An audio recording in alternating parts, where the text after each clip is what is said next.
Hello everyone, welcome back to my channel. Today I am discussing about the most important question of national income by income method. जैसा कि आपको हमने इसके जो concept था वो पहले बता दिया है और इसके कुछ क्वेश्चंस आपको हमने पहले ही करा दिए थे। तो फटाफट हम देखते हैं, इसमें आपको जो निकालना है वो आपको कैलकुलेट करना है जीएनपी एमपी। अच्छा, ये आपके प्रैक्टिस सेशन है, इसमें आपको बहुत सारे क्वेश्चंस आपको कराने थे, जिसमें से आपको 2-3 क्वेश्चन पहले ही करा दिए गए हैं, कुछ क्वेश्चंस और हैं। अच्छा, इसके ओवरऑल 6 और 7 क्वेश्चंस आपको मिलने वाले हैं इस पार्ट में या इसके थर्ड पार्ट में यानी नेक्स्ट पार्ट में। सो लेट्स बिगिन, स्टार्ट करते हैं।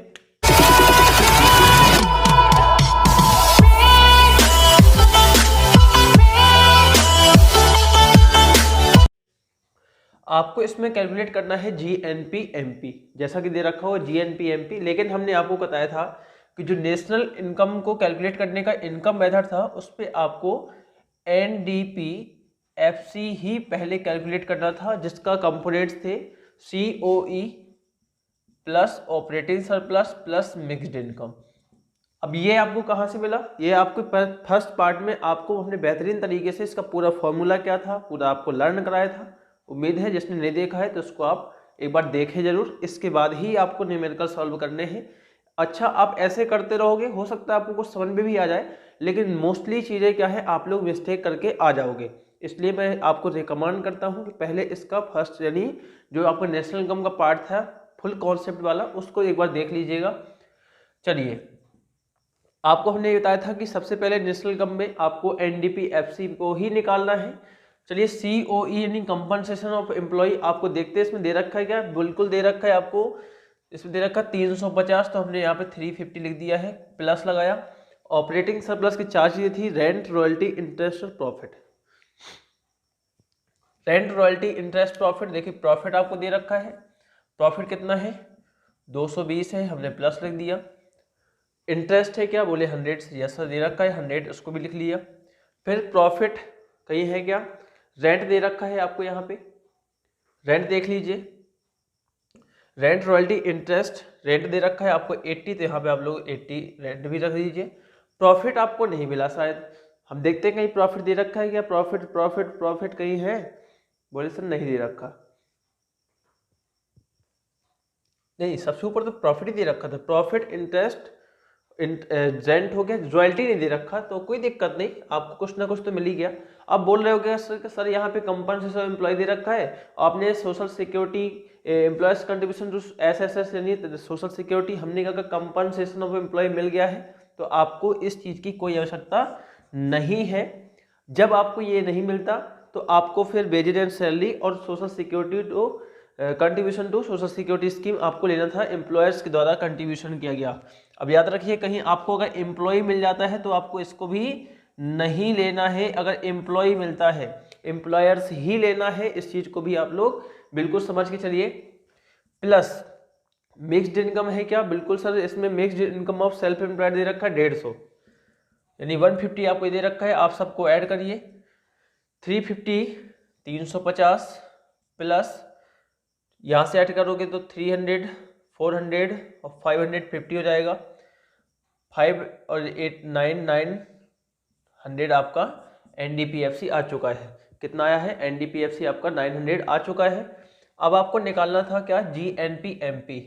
जीएनपी एमपी निकालना था, आपको दे रखा है एनडीपीएफसी। आपको इसमें डेप्रिसिएशन प्लस करना पड़ेगा क्योंकि ग्रॉस निकालना है। डीपी से एनपी जा रहे हो तो इसमें आपको प्लस, थोड़ा सा हम यहाँ पे गैप ले लेते हैं, यानी आपको एनडीपी एफसी में डेप्रिसिएशन प्लस करना पड़ेगा प्लस एनएफआईए, क्योंकि आपको डीपी से एनपी जाना है। फिर देखते हैं आपको एमपी भी निकालना है, यानी फैक्टर कॉस्ट से मार्केट प्राइस, तो इसमें एनआईटी भी आपको प्लस करना होगा। सारी वैल्यू पुट कर दीजिए। एनडीपीएफसी आया था आपका 900। डेप्रिसिएशन है क्या सर? इसमें डेप्रिसिएशन देखते हैं, consumption of fixed capital depreciation ही होता है। 50 दे रखा है, आप यहाँ पे 50 रख दीजिए, प्लस एनएफआईए। एनएफआईए आपको दे रखा है 10, तो आप यहाँ पे 10 रख दीजिए, प्लस एनआईटी। एनआईटी हमने कहा सर है क्या यहाँ पे? बोले जी हाँ है। जीएसटी दे रखा है, जीएसटी जो कि आपका आईटी होता है, तो फिर आईटी अगर मिल रहा है तो आपको सब्सिडी भी मिलनी चाहिए। बोले सर 20 दे रखा है, 20 दे रखा है, तो 90 में से आप लोग 20 को माइनस कर देंगे तो आपका नेट टैक्स आ जाएगा, यानी ये तो 960 हो जाएगा। 960 में से आपको क्या प्लस करना है, 90 से 20 माइनस करो तो 70 आएगा। 70 को प्लस करने का मतलब 1030 आपका इसका आंसर आ जाएगा। तो उम्मीद है आपको नेशनल इनकम कैलकुलेट करनी है, यानी नेशनल इनकम यानी NNP-FC सबको मालूम है। जरा NNP-FC किसको बोलते हैं और डोमेस्टिक इनकम को क्या बोलते हैं, वो भी आप लोग एक बार कमेंट में बताइए जरा फटाफट कि आपको वो चीज़ कन्फर्म है या नहीं है। मुझे लगता है कि आपको इन चीज़ों को बार बार रिवाइज करना है ताकि आपको ये सब चीज़ें मिस आउट ना हो, आपसे किसी प्रकार की कोई भी गलतियां ना हो। चलिए फटाफट करते हैं हम लोग। जैसा कि आपको नेशनल इनकम निकालने के लिए भले ही आपको इनकम मेथड यूज करना है, लेकिन इनकम मेथड में अभी आपको बताया कि सबसे पहले आपको NDP-FC पे ही जाना है। आप लोग इसको जरा कैलकुलेट कर लीजिए, वो निकाल लीजिए, स्क्रीनशॉट ले लीजिए। मैं इसका इरेज करता हूँ एक बार, जिसने नहीं लिया हो थोड़ा सा बैक करके भी ले सकता है। फटाफट सेम फॉर्मूला रहेगा, आपको इसमें भी NDP-FC ही पहले निकालना है, लेकिन आपको COE इसमें देखना है, कंपनसेशन ऑफ एम्प्लॉय दे रखा है क्या। हम सर चलते हैं इसमें, compensation of employee, compensation of employee आपको वेजेज एंड सैलरी दे रखा है, और employees contribution to social security. देखिए आपके दोनों चीजें मिला देंगे, इसको और इसको, तो आपका क्या आ जाएगा, कंपनसेशन ऑफ एम्प्लॉय हो जाएगी 500 और 50। अब सबको दिमाग में आ रहा होगा कि sir employees contribution to social security scheme लिया है, लेकिन आपने ओल्ड एज पेंशन क्यों नहीं ली। हमने कहा भाई ओल्ड एज पेंशन आपको नहीं लेनी है, आपको लेना है तो सिर्फ और सिर्फ employees contribution to social security के अंदर अगर आप रिटायरमेंट पे अगर कोई पेंशन देते हो, रिटायरमेंट का फंड देते हो, किसी प्रकार की कोई स्कीम देते हो, वो लेना है। लेकिन आपको ओल्ड एज पेंशन एक ट्रांसफर इनकम होती है, कोई फैक्टर इनकम नहीं होती है, इसलिए आपको ओल्ड एज पेंशन को नहीं लेना है, अवॉइड करना है। तो फटाफट हमने देख लिया। प्लस चलते हैं ऑपरेटिंग सरप्लस। ऑपरेटिंग सरप्लस आप निकालोगे, ऑपरेटिंग सरप्लस आपको डायरेक्ट दे रखा है, आपको कैलकुलेट नहीं करना है। अगर कैलकुलेट करना था तो रेंट, रॉयल्टी, इंटरेस्ट और प्रॉफिट 4 चीजें आया करती थी, लेकिन यहाँ पे आपको डायरेक्ट दे रखा है, वो दे रखा है आपको कितना 900, तो आप लोग यहाँ पे 900 रख दीजिए। फिर mixed income of self employed दे रखा है 200, तो आपने इसको भी सेम रख देना है, कोई समस्या नहीं है। 9 to 11, 11 5 1650 आपका NDP-FC आ चुका है। अब जैसे ही आपका NDP-FC 1650 आ चुका है, तो यानी आपको निकालना था NNP-FC। नेशनल इनकम को NNP-FC भी बोलते हैं, और जैसा कि आपको हमने कमेंट करने के लिए बोला था, तो NDP-FC को हम लोग डोमेस्टिक इनकम बोलते हैं। क्या बोलते हैं, डोमेस्टिक इनकम बोलते हैं। चलिए मेरे से अब इसको आगे देखते हैं। NNP-FC आप निकालोगे, NDP-FC आपको गिवन है, इसमें क्या प्लस करना होगा, आपको NFIA प्लस करना होगा। हमने क्या आपको 1650 दे रखा है, यानी 1650 दे रखा है, तो NFIA कितना है, आपको NFI दे रखा है -10, तो आप यहाँ पे ब्रैकेट लगाओ, -10 रख दीजिए, माइनस प्लस माइनस हो जाएगा, यानी 1640 आपका नेशनल इनकम आ जाएगी। तो उम्मीद है कि ये भी क्वेश्चन आपको समझ में आया होगा। ऐसे ही महत्वपूर्ण क्वेश्चन और भी देखते हैं। फटाफट आपको देखना है, इसमें NDP-FC आपको कैलकुलेट करनी है, जिसको हम डोमेस्टिक इनकम भी बोलते हैं। तो फटाफट करोगे क्या, वही फॉर्मूला था आपका NDP-FC वाला भी। NDP-FC का फॉर्मूला था COE plus operating surplus plus mixed income. अब आपको देखना है COE कंपनसेशन ऑफ एम्प्लॉय आपको दे रखा है, इसमें क्या वेजेस दे रखा है, और कंट्रीब्यूशन टू SSS यानी एम्प्लॉयज के द्वारा कंट्रीब्यूशन किया गया है, यानी दोनों का आप ऐड कर दोगे तो आपको COE मिल जाएगा 10,000 प्लस कितना है, 400 है, प्लस ऑपरेटिंग सरप्लस कितना है, ऑपरेटिंग सरप्लस है क्या आपके पास, डायरेक्ट नहीं दे रखा, तो रेंट, रॉयल्टी, इंटरेस्ट, प्रॉफिट कुछ है। हमने सर हमें तो इंटरेस्ट रेंट देखा है 5000, हमने लिख लीजिए इसको, प्लस इंटरेस्ट है, बोले सर है 400 है। हमने क्या रॉयल्टी सर नहीं है, 0 ले लिया।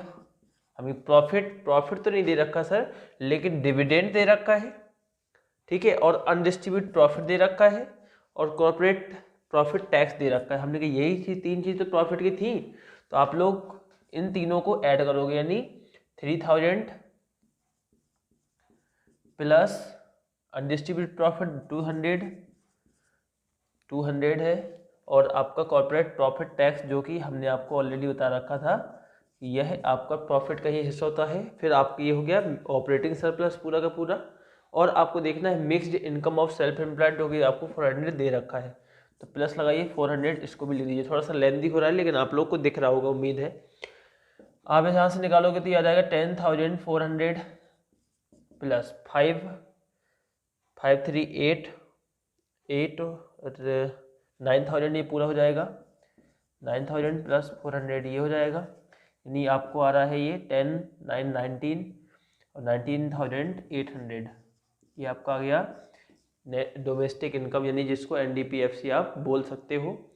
तो अगर अभी भी आपको कहीं इसमें डाउट होता है तो आप लोग इसको जरा एक बार रिवाइज कर लीजिएगा, थोड़ा सा बैक करके देख लीजिए, शायद तो आंसर यही आएगा, शायद क्या कंफर्म ही यही आएगा। और आप लोगों को थोड़ा सा इस फॉर्मूले को रिवाइज करना है। क्या करना है? रिवाइज करना है। रिवाइज के साथ साथ आपको लर्न करना है। अब आपको एक नेक्स्ट क्वेश्चन मैं आपको देता हूँ होमवर्क के लिए, फटाफट इसमें देख लीजिए। आपको GNPFC का जो आंसर आ रहा है वो 850 करोड़ में आ रहा है, सारी वैल्यू आपको करोड़ में दे रखी है। पहला है gross fixed capital formation, change in stock दे रखा है, नेट कैपिटल फॉर्मेशन 110 दे रखा है, mixed income of self employed दे रखा है 200, नेट फैक्टर इनकम फ्रॉम यानी NFI -10 है, नेट एक्सपोर्ट दे रखा है -20, कंपनसेशन ऑफ एम्प्लॉय यानी COE डाइट दे रखा है 250 यानी 250, और ऑपरेटिंग सरप्लस 400 है, नेट टैक्स 50 है। तो उम्मीद है कि आपको एक क्वेश्चन ये भी करना है, और साथ ही साथ मैं एक क्वेश्चन इस तरफ भी आपको शो हो रहा होगा, उसको भी आप लोग जल्द से जल्द कर करके उसके आंसर जो है मुझे कमेंट करें कि आपका आया या नहीं आया, उसमें कहीं प्रॉब्लम हो रही है तो आप मुझे एक बार शेयर जरूर करिएगा, क्योंकि यही आपका क्या है, एक परीक्षा है, यही आपके समझ लीजिए फाइनल का कुछ क्वेश्चन का पोर्शन आ चुका है, जो आपके कुछ ट्रीटमेंट आपको दिक्कत में डाल सकते हैं, जैसा कि ये क्वेश्चन आपको दिख रहा है। तो उम्मीद है कि आपको ये क्वेश्चन बनेंगे, नहीं बनता है आप मुझे कमेंट करिएगा। तो थैंक यू जब तक के लिए, और अगर आप चैनल में नए हैं तो इसको सब्सक्राइब जरूर कर दीजिएगा, साथ ही अपने दोस्तों तक इसको शेयर कर दीजिएगा ताकि वो लोग भी इसका बेनिफिट्स उठा सकें। Thank you all of you, bye bye.